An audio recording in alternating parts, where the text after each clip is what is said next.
Welcome to this regularly scheduled meeting of York City Council.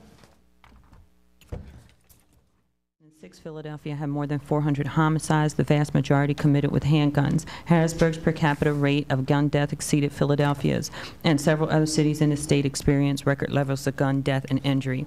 And whereas between the years 2000 and 2006, there was a 36% increase in the number of homicides involving firearms in the Commonwealth, with 27 counties reporting increased numbers of homicides within this time frame.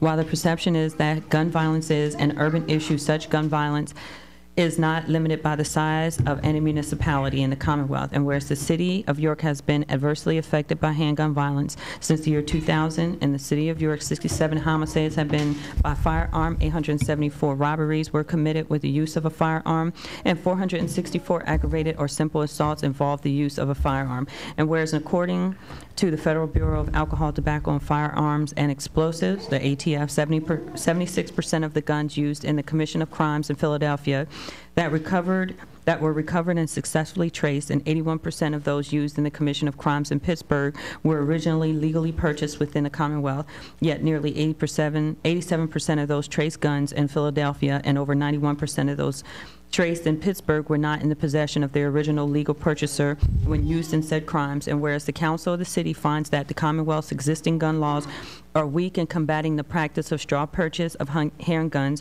wherein individuals purchase firearms on behalf of others who cannot legally possess or purchase the firearms themselves, and whereas the use of straw purchasers is one of the prevalent ways that criminals are able to gain access to handguns, and whereas by requiring handgun owners to report to law enforcement when their handguns have been lost or stolen, and providing liability for those who fail to do so, straw purchasers will be discouraged from buying handguns in volume for traffickers, which would increase the cost of trafficking and make illegal handguns more expensive and less available, thereby reducing their use in crime and violence.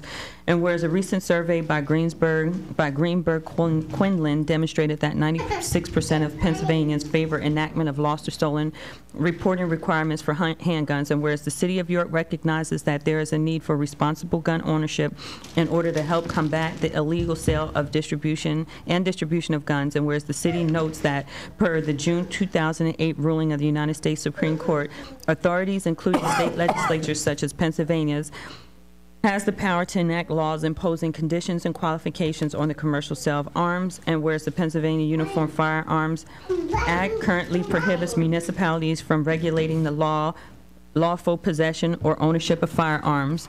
Now therefore be it resolved that the city of York calls upon the House, the Senate, and the Governor of Pennsylvania to enact and sign legislation colloquially, why'd you put that in there? Thank you. Known as the Lost or Stolen Reporting Requirement Act, that requires gun owners to report lost or stolen handguns within a reasonable period of time after discovering that their handguns have been either lost or stolen. The purpose of this legislation is to disrupt the illegal distribution system that makes handguns available to felons, drug dealers, and other violent individuals in the Commonwealth and other states. Move for a vote. Second. Moved and seconded. The floor is open for discussion. I'd like to say why I'm going to vote yes on this resolution, because it was my position earlier was against an ordinance which the city would have passed, I believe, inappropriately, for the very reason that's listed at the bottom of page 11, that state law prohibits municipalities from regulating the lawful possession of firearms. In this case, we are taking the issue where it belongs, which is to the state, and we're recommending that the legislature take action. So I'm going to vote yes on this. Mr. Commissioner, would you please read the letter that we got from the Pennsylvania Law Enforcement Gun Violence Policy Group? Sure. I received this today. That's why you received it this evening, is I didn't get it till today. But if you'll notice, before I read that, the second page, it's signed by Chief Bill Heim, Reading Police Department. He's the chairman. of the gun violence police group. And I am quite proud to be a member of this panel, along with Chief Ramsey, or Commissioner Ramsey from Philadelphia, and the Pennsylvania State Police Commissioner, along with our president from the IACP that'll be incoming, Chief Mike Carroll. He's from West Goshen. And also our state president, Chief Childs, from Southern Regional. And so as a matter of, for the record, I'll provide Diana with this, but I'll also read this if you don't have to take notes. I'll read this. This is going out to the chiefs across the Commonwealth, and it's, Dear Chief, as we have witnessed firsthand, the number of crimes committed with firearms is rising steadily in communities across Pennsylvania. The majority of these crimes are committed by people ineligible to own or possess firearms obtained through trafficking, straw purchases, or other illicit methods. Unfortunately, the issue has become mired in politics, and we have seen the movement towards a solution or remedies. We are writing to invite you to join the Pennsylvania Law Enforcement Gun Violence Policy Group, a new alliance of police leaders who have come together to address the escalating problem of gun violence in our state. Our intent is to pierce the haze of politics and to make our voices heard. As police officers, we stand on the front lines as the first defense between the communities and the gun violence plaguing many of our neighborhoods. As police chiefs, we're responsible to lead the men and women who put their lives on the line every day to defend Pennsylvania's citizens. In the last 7 years, assaults on police officers have increased by 40% in Pennsylvania. In the same period, 18 law enforcement officers have been shot and killed in the line of duty in our state. The time for hesitance has passed. It is time to act. We're duty-bound to explore every available option to remedy this serious problem, to protect our citizens and our officers from the epidemic of illegal guns on the streets, at trial, and in the legislature.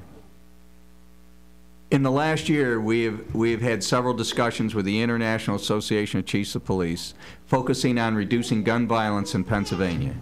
During these discussions, it became apparent that it was necessary for Pennsylvania's police leaders to become more vocal. To that end, we have united to form a new coalition committed to developing and advocating for reasonable, common-sense policies designed to help local law enforcement agencies more effectively combat the rising tide of gun violence in Pennsylvania. By forming a strong, diverse, and united front, we will send a strong message to gun traffickers and violent criminals that change is coming in Pennsylvania.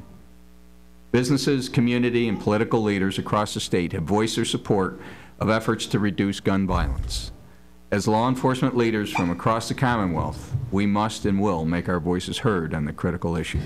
The remainder of this is that, and how to be in contact, and there's also a third page is the statement of principles, and I submit that as a matter of record for the council. Again, it was in March of this year, we not only met with the IACP members at their direction and encouragement, but a great deal of the chiefs or their representatives that are listed here. I personally was there. And there's also, we met with the University of Pennsylvania medical facility.